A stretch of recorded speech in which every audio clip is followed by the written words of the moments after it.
AP రాజకీయాలు అనూహ్యంగా మారుతున్నాయి. జగన్ రెడ్డి పాపిష్టి పాలనా విముక్తిని కోరుకుంటున్నారు. అందుకే వైసీపీలోని ఆర్య వైశ్య ముఖ్య నాయకులందరూ దూరంగా జరుగుతున్నారు. ఏపీలో జగన్ పాలన 3 విధ్వంసాలు 6 అక్రమ కేసుల అరాచకంతో వర్ధిల్లుతోంది.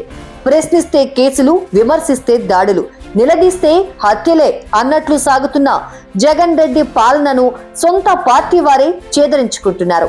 ఈ నేపథ్యంలో గత 4 ఏళ్లుగా వైసీపీలోని ఆర్య వైశ్యులు జగన్ రెడ్డి విధానాలను గమనించుకొనే ఆయనకు దూరంగా జరుగుతున్నారు. మా కుద్దురా బాబు ఈ రాజకీయాలు అంటూ పార్టీని వీడి రాజకీయాల నుంచి తప్పుకుంటున్నారు.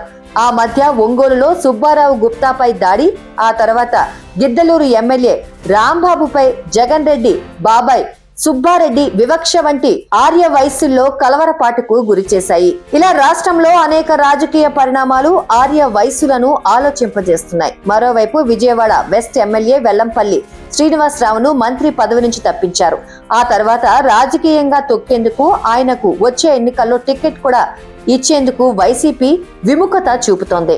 ఇదిలా ఉంటే గుంటూరు పశ్చిమ నియోజకవర్గం టీడీపీ ఎమ్మెల్యే మద్దాలి గిరిధర్ కూడా జగన్ రెడ్డి మోసపూరిత హామీలను నమ్మి రెబల్ ఎమ్మెల్యేగా మారాడు.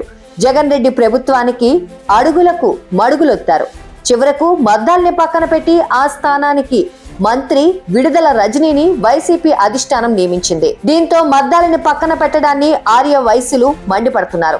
మరోవైపు ప్రకాశం జిల్లా ఆర్య వైశ్య మాజీ మంత్రి సిద్ధా రాఘవరావు కూడా టీడీపీని వీడి వైసీపీలో చేరారు.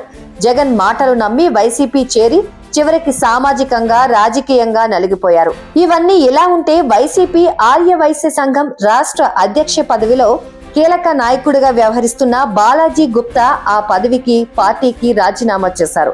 మంగళగిరి మున్సిపల్ వైస్ చైర్మన్ గా వ్యవహరించిన బాలాజీ గుప్తా నిర్ణయం సంచలనంగా మారింది.